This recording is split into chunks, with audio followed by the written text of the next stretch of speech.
Visita stamani del senatore Giuseppe Marinello nella sua qualità di Presidente della Commissione Ambiente e Territorio del Senato della Repubblica alla Capitaneria di Porto Empedocle.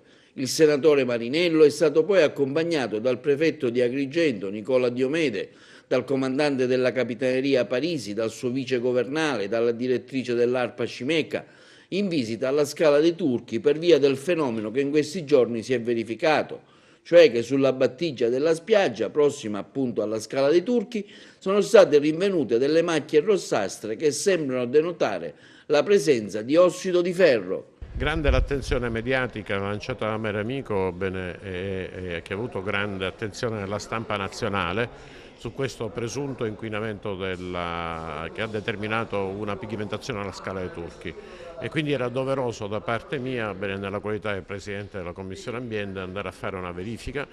È evidente che oggi dobbiamo però sottolineare che dagli accertamenti fatti dai laboratori pubblici organizzati all'uopo viene fuori che trattasi di un fenomeno naturale che tra l'altro nel tempo si è ripetuto altre volte.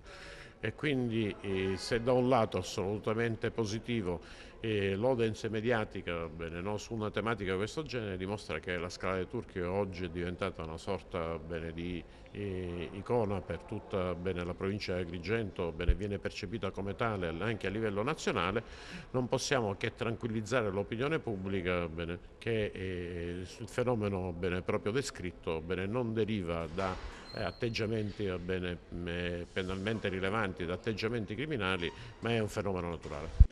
Il problema è stato segnalato dall'associazione ambientalista Mare Amico. Fortunatamente stamani, grazie alla mareggiata di stanotte, l'arenile ha ripreso il suo colore naturale. Il problema ha avuto un grosso riverbero mediatico, quindi tutti si sono accorti di questo fenomeno che ora dicono che sia naturale, ma mai era avvenuto in questi quantitativi. Già questo non ci sta bene. La funzione delle associazioni ambientaliste è quella di documentare quello che accade, è quello che abbiamo fatto, l'abbiamo fatto fin troppo bene.